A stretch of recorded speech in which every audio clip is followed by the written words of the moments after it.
ቅድስና ማለት ወደ ቀደመው ወደ አዳም ማንነት መመለስ ነው። እግዚአብሔር መጀመሪያ ወደ ሰጠ ማለት ነው ኃጢአት ወደ አላሳደፈው እና ንስሐ ገብተህ ሥጋ ወደሙን ስትቀበል ያኔ ንጹህ ትሆናለህ። አዳም ወደ ነበረበት ክብር ትመለሳለህ ማለት ነው።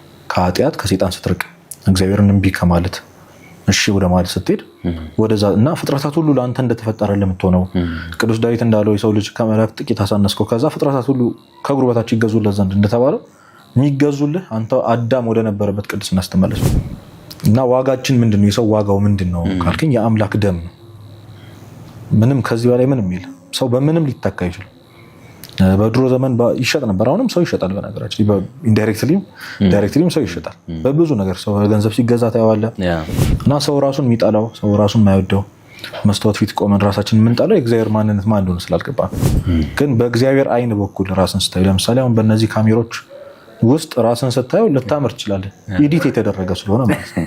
ጥሩ እይታ ስለሚኖር በእግዚአብሔር አይን ራስን ካየው በጣም ነው የምታከብረው። እግዚአብሔር አንተን ምን ያህል እንደሚያከብር እንደሚወድ በሱ አይን በኩል ብታየው ተወደዋለህ። ልክ ፎቶ ላይ ራሳችን እንደምንወደው ማለት ነው።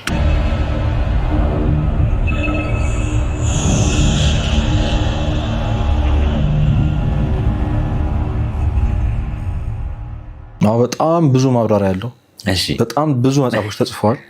ትንሹን ብቻ ነው የምንለው ለማወቅ ያክልና መጽሐፍ ቅዱስ ላይ ራሱ እግዚአብሔር የተናገረው ነው። ሰውን በአምሳያችንና በምሳሌያችን እንፍጠር ተብሎ ነው የተፈጠረው የሰው ልጅ እና በጣም ከሚያስገርመው ዝም ብለህ ቁጭ ብለህ አስበው ራሱ ማደርስበት ሚስጥር አንተ የአምላክ አርአያ ምሳሌ መሆንህን የአምላክ ምሳሌው ምስሉ ነህ አንተ ኮፒ ማለት ነው። እና እሱ በጣም ያስገርማል። በቃ የሰው ልጅን የመጨረሻው ክብሩን ከፍ የሚያደርገው ነገር በአምላክ ምሳሌና አርአያ መፈጠሩ። ብዙ ፍጥረታት ተፈጥሯል ከእሑድ ጀምሮ እስከ ቅዳሜ ድረስ ማለት ነው። 7ቱም ቀናት መላእክት ተፈጥረዋል። እንስሳት የምናያቸው ነገሮች ሁሉ ቀስ በቀስ ነው የተፈጠሩ። መጨረሻ ላይ ያረፈውና የመጨረሻው ፍጥረት አዳም የሰው ልጅ ማለት ነው። ሁሉንም እግዚአብሔር በሐልዮ ፈጥሯል። በሐሳቡ ሳይናገር የፈጠራቸው ፍጥረታቶች አሉ። በነቢዩ የፈጠራቸው አሉ። በመናገር ሁን እያለ ማለት ነው።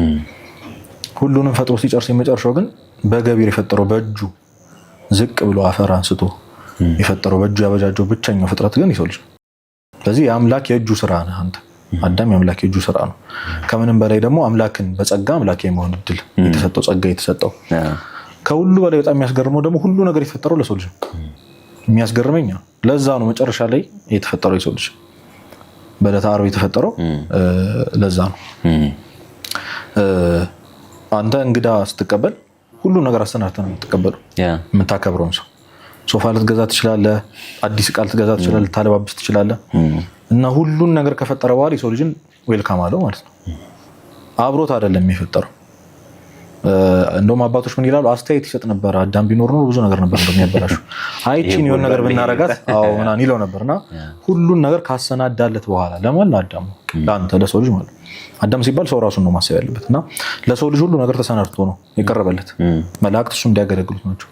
ፍጥረታት ሁሉ በሱ ስር እንዲገዙ ናቸውና መዝሙረ ዳዊት መዝሙር 8 ላይ ቅዱስ ዳዊት ይላል በቃ ሰው ታስበው ዘንድ ምንድነው ይለና ከመላእክት ጥቂት አሳነስከው ይላል እና ፍጥረቱን ሁሉ ከእግሩ በታች ይገዛ ዘንድ ስልጣን ሰጠው እና ከሰው ልጅ በላይ ያለው በቃ እግዚአብሔር ፍጥረቱን ሁሉ ማለት ከአዳም ውጭ ያሉ ፍጥረታት ሁሉ ከእግሩ በታች ይገዛ ዘንድ ለአዳም ነው የተሰጠው።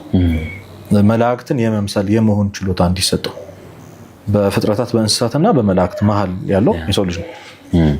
ከእንስሳት ሁሉ በላይ ነው። መላእክትን አይመስልም፣ ግን የመምሰል ጸጋ አለው።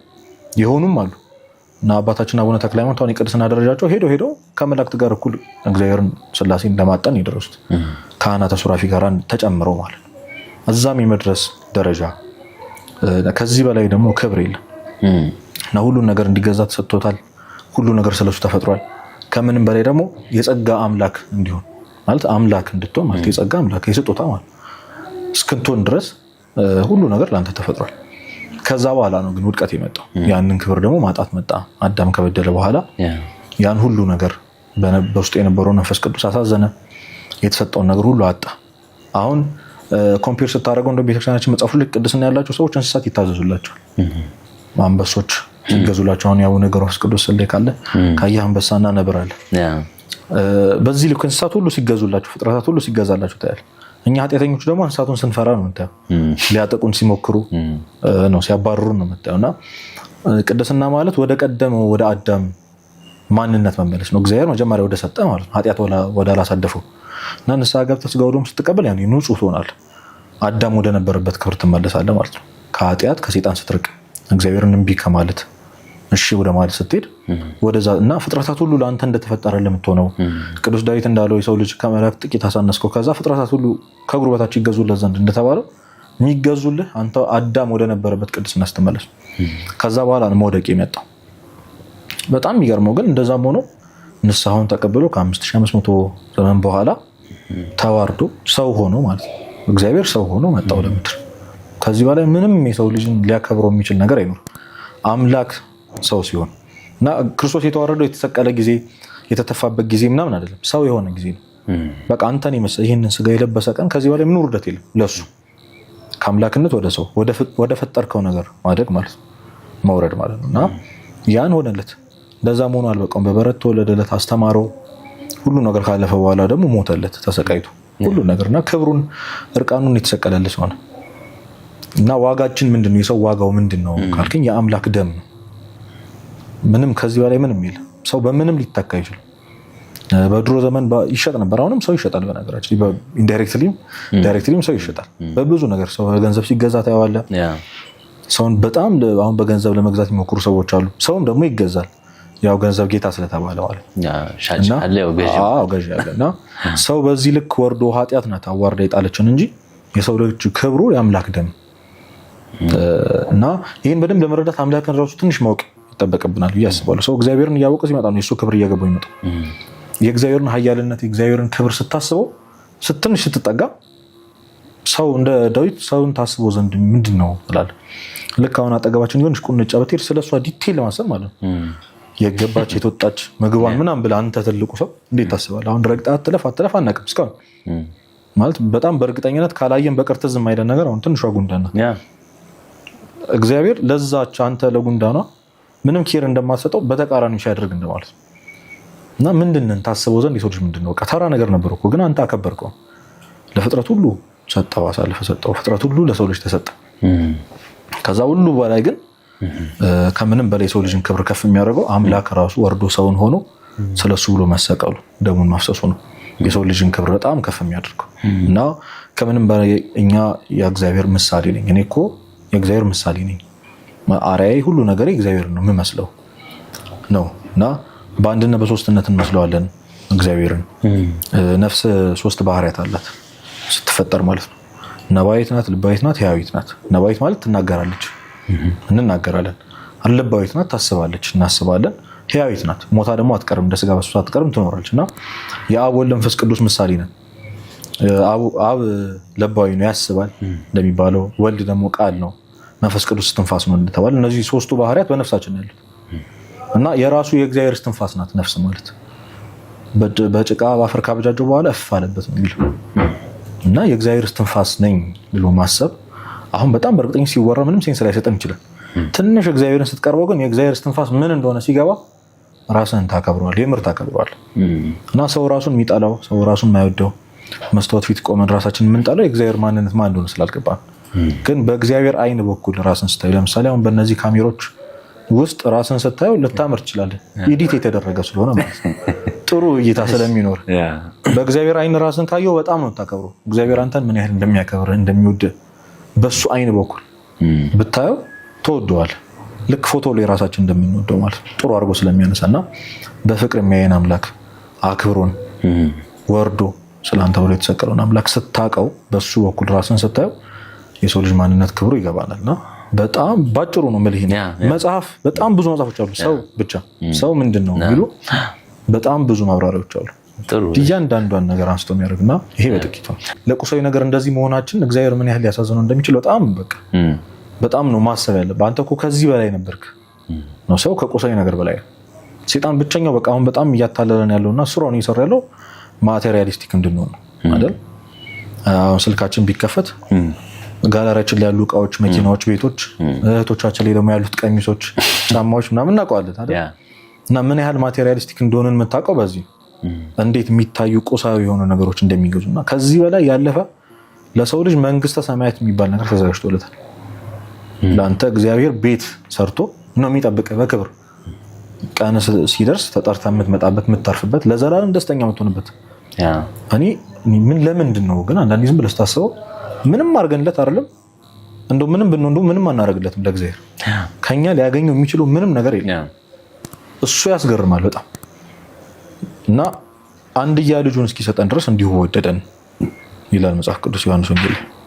እና አንድያ ልጁን ወልድን ክርስቶስን አብ እስኪሰጠን ድረስ እንዲሁ ወደደን። እንዲሁ ማለት ያለ ምክንያት ማለት ነው። ብቸኛው አንኮንዲሽናሊ ሊወድህ የሚችለው እግዚአብሔርና እግዚአብሔር ብቻ ነው። ቤተሰቦች ልጅ ስለሆንክ ነው የሚወድ ገብቷል አይደል? ጥሩ ልጅ ስትሆን ነው ከዛ ደግሞ የምትወደደው። አንተን ቤተሰቦችን የምትወዳቸው አሁን በዛሬ እናትና አባቱን በጣም የሚጠላ ሰው አለ ማለት የሚፈልገው ነገር ባለማግኘቱ ወይ ተበድሎ ምናምን። ስለዚህ ኮንዲሽናል ነው በጣም። አሁን ጥብቅ ፍቅር ነው የሚባለው የእናትና የልጅ ነው። እሱም ቢሆን ኮንዲሽናል። ልጅም እናቱ ጥሩ ስለሆነችለት ነው የሚወዳት፣ እናትም ልጇ ስለሆነ ነው የምትወደው። ባልና ሚስትም ኮንዲሽናል የምትወደውን ነገር ስላገኘባት ነው የምትወዳት አይደል? ዛሬ መርጠን ነው የምናገባው ሁላችን። እግዚአብሔር ግን አንኮንዲሽናል። ማነህ? ምንድነህ? ስራ ምንድነው? ፓስትህ ምንድነው? ለኔ ምን አድርገህልኛል ምናምን ሳይል ማለት መመርመር የማይችል ፍቅር ማለት አንኮንዲሽናል የሆነ ላቭ እና ብቸኛው አንኮንዲሽናል የሆነ ላቭ ከእግዚአብሔር ነው የምናገኘው። በዚህ ልክ ነው የወደደን፣ በዚህ ልክ ነው የወረደው። ከምንም በላይ ደግሞ አንዳንድ ጊዜ ሳይሰቀል ማድረግ ይችል ነበር። እንዲሁ ዳን በቃ ማለት ሲችል የፍቅሩን መጠን ለማሳየት ከሰማያት ወርዶ አስበው፣ ከአንዲት ድንግል ተወልዶ ከእመቤታችን ተወልዶ ከዛ እንደ ሰው ተርቦ ተጠምቶ የማይገባው ነው ዲዘርቭ የማያደርገውን ህይወት ተሰቃይቶ ደግሞ ቤተ መንግስት ተወልዶ ምናምን ቢሆን ጥሩ ነበር እኮ አይደለም። በረት ውስጥ ተወልዶ አስበው፣ ከበረት ወጥቶ ደግሞ አንድ ደሃ ልጅ ነበር። አባቱ በ13 ዓመቱ ነው ያረፈበት። ቅዱስ ዮሴፍ ያሳደገው አባቱ ማለት ነው። ያለ አባት ነው የተወለደው፣ ግን ያሳደገው አባቱ ቅዱስ ዮሴፍ ነው። እዚህ እናቱ ብቻዋን ያሳደገችው እንጨት እየለቀመ እየታዘዛት አናጺ ሆኖ ነው እንደ አባቱ ያደገው። እና አናጺነት በዛ ጊዜ የሚናቅ ስራ ነው። ምንም ኢንከም የሌለው ስራ ነው። ክርስቶስ የሚቀይረው ልብስ አልነበረውም። በጣም የሚገርመኝ አንዲት ቀሚስ ናት አብራው ስታድግ የነበረችው። እሱም በቃ የሚቀይረው ስራ የሌለው ማለት እና ለቀበሮች ማረፊያ ጉድጓድ አላቸው፣ ለሰማዮች መሳፈር፣ ለወፎች በሰማይ መሳፈር ያላቸው፣ የሰው ልጅ ግን የሚያድርበት የለውም ሲል ትሰማዋል። ይሄ አንዱ ሲያሰርፈው ነው የኖረው፣ መንገደኛ ሆኖ ነው የኖረው ክርስቶስ። እና በዚህ ሁሉ ሰፈሪንግ አልፏል።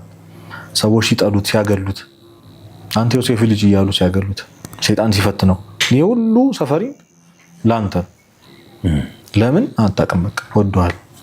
የወደዳቸውን እንዲሁ ወደዳቸው ነው። ሲወዳቸው ኖረ ነው የተባለው። የወደዳቸውን ወደዳቸው ነው ወድ እና ትንሽ እንትን ሎጂካል መሆን እንኳን አንችልም። የሆነ ሎጂካሊ እንኳን እናስበው ይባል የክርስቶስን ፍቅር ልናስበው አንችልም። ክብሬ ምንድነው ካልከኝ የጌታ ደም ነው። በዛ ልክ ነው ማሰብ ያለብን።